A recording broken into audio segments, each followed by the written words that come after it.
We have Trump putting out this warning directed at Kim Jong-un, basically stating that they better make a deal or they're going to suffer the same fate as Gaddafi.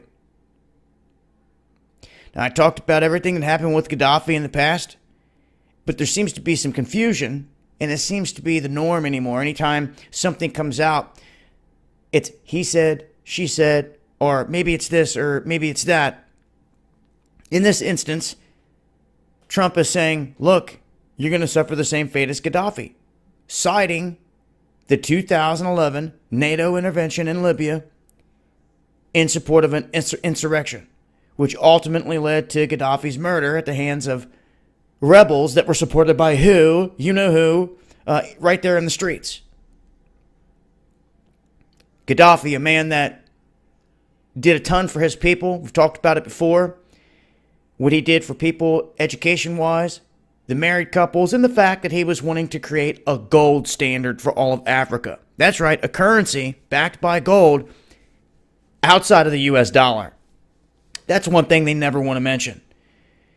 Now, in terms of North Korea, of course, here recently there was talk that they were going to do away with the nuclear program. And there's talk about the buildings being shut down, that the whole mountainside where they were testing had crumbled.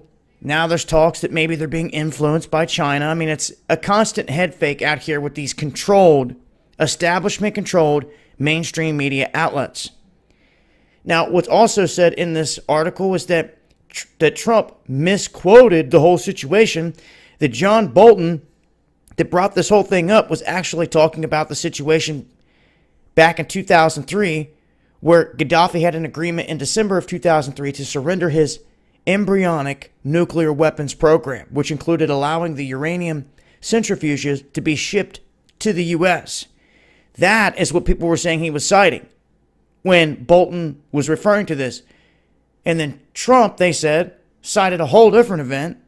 Basically, this said, in his mind, well, if Trump doesn't listen to what we're going to say, he's going to suffer the same. Or if Kim Jong-un doesn't want to listen to what we have to say, then he will suffer the same fate as Gaddafi did in the streets.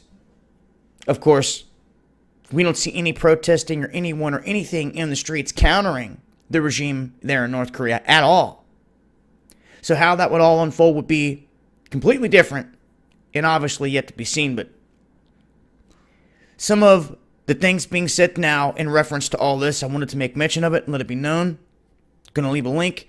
Going to continue to talk about this Friday night. Underground World News Live, 9 p.m. Eastern, Dabu 77. Make sure to join us there. Peace.